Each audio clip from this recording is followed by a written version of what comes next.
This video is for the Capricorn moon and the Capricorn ascendant, Makar Rashi and Makar Lagna, which means if your moon is in the number 10 sign in any of the, wherever it is, right, you should watch this video. And if your first house has number 10, which means your Capricorn rising or Makar Lagna, you should watch this video. What is the difference? The difference is very simple. Your Rashi or your moon sign is where you, how you look at things, your mentality, right? How do you react to events in your life? You feel extreme happiness, you feel sad, is all seen from your Rashi or your moon sign. Anything to do with the body, your physical pain, your illness is seen from the ascendant. All right, so we should look at the transits from both. So if your moon is in number 10 sign and your ascendant is in Leo, which means number 1 comes to Leo, number 5, then you should watch both. You should watch Leo ascendant and Capricorn moon. So if you have any questions, ask me. All right, so let's look at what's happening. Before that, I will quickly talk about how the Capricorns are. So Capricorns are usually patient people. They have a sense of duty and responsibility about their family, about their spouse, and about their profession.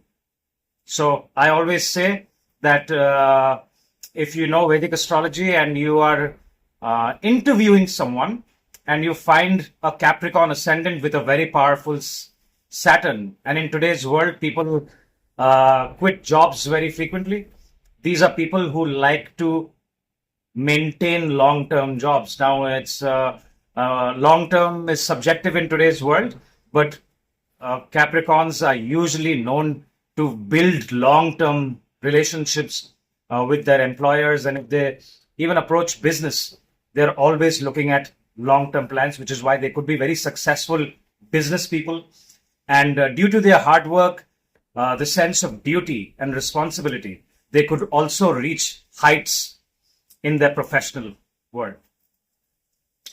So these are certain traits of the Capricorns. Let's look at what this cluster is doing. So this cluster, so firstly for the Capricorn moon people, especially the Rashi, the Makar Rashi people, on 29th of March, your Sade Sati has ended. So the ones that have gone through trauma, you can see a lot of relief. And some people might have seen great success in their career, might have had health issues, but your Sade Sati is over now and is going to come back only after 2 decades. So congratulations to the ones that have gone through losses of, financial losses, loss of loved ones. It happens to some people, depends on how the natal chart is. All right, for other people, Sade Sati can be their best time period of their life, right? So it depends on how your natal chart is and what your karma is. Very important. Karma plays a very, very strong role in how Sade Sati plays out. So this third house. So what is the third house? Third house is the house of your communication, your creativity, your courage, your younger siblings, your neighbors. It's also the house where you can see business, because you need courage and hard work to start a business. Why do some people never have the heart to start a business? You will hear that, hey, I'm just so used to the 9-to-5 job and getting paid on a certain day. I have loans, I have a family. I don't think I have the courage to start my own business and leave my full-time job. It's a bit of a gamble for me. All right. So any business, remember that, right? No matter how planned it is, it's always a bit of a risk. So third house is where the risk-taking appetite of courage is seen from. And this cluster, especially if your natal chart is very strong, your Saturn is very strong, your Mars is very strong in your natal chart.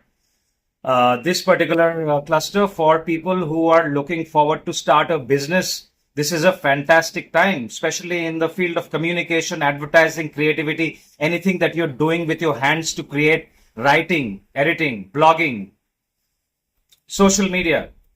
It's fantastic.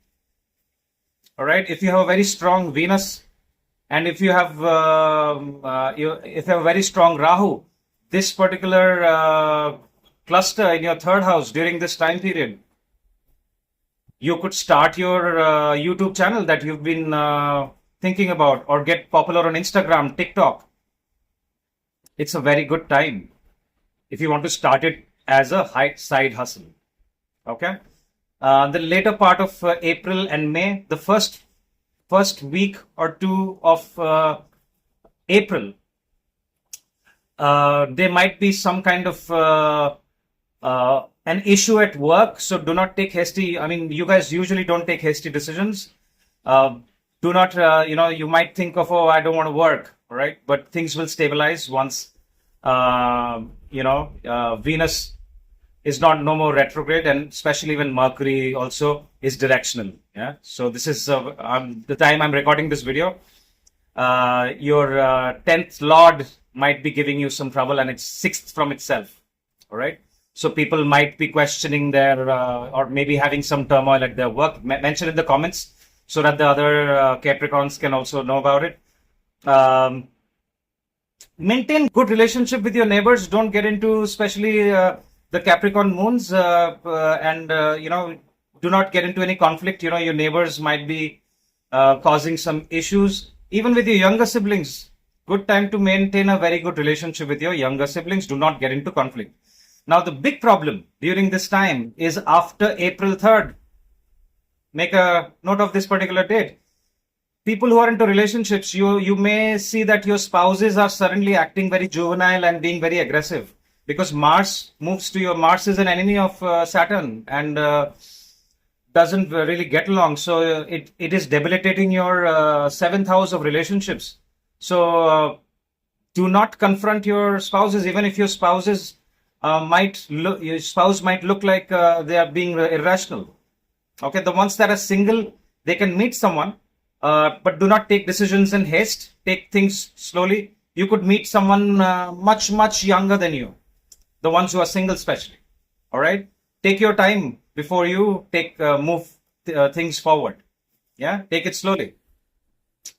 Maintain good relationship with your in-laws. There is a family get-together that can happen, where especially the married ones and even the single ones, they're your cousins, your aunts, uncles, and all of you plan a short trip together, because third house, short distance travel can also be seen with the children.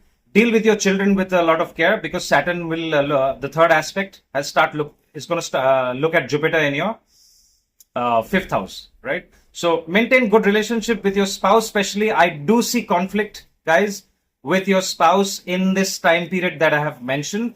So avoid emotional outbursts and confrontation. Sometimes silence is much better than responding immediately when you're angry or you're emotionally not very stable. So silence can be good, and then later on, when you're peaceful, you can you can have a meaningful and logical discussion with your spouse. Okay. So not the best time for relationships. People who are trying to get into legal action, again, this is not a very good time. Avoid any court cases and legal issues. The ones that are going through a separation, this is not a very good time. All right. The conflict can go to the next level, especially with Mars transiting there. Married ones, your in-laws may visit you. Your 8th Lord, Sun, will get exalted after, especially from 14th April to 14th May. Make sure you treat your in-laws really well and do not get into conflict. Your 4th house is getting exalted. People could look at buying properties and cars, and also people who are looking to buy land and property, and especially any government-related sanctions need to be there. All of that could come through. People who are into real estate and are waiting for some kind of suddenly it can come through, depending on how powerful Sun is. Otherwise, Sun is a malefic planet for you. It's the enemy of Sun. It's your 8th house Lord. So make sure that you're not doing anything against the law, anything to do with your house, land, property, and your driving. Do not break any rules, because just because Sun is exalted in your 4th house from April 14th to May 14th doesn't mean it will give good results, because Sun is a malefic planet for you. Okay.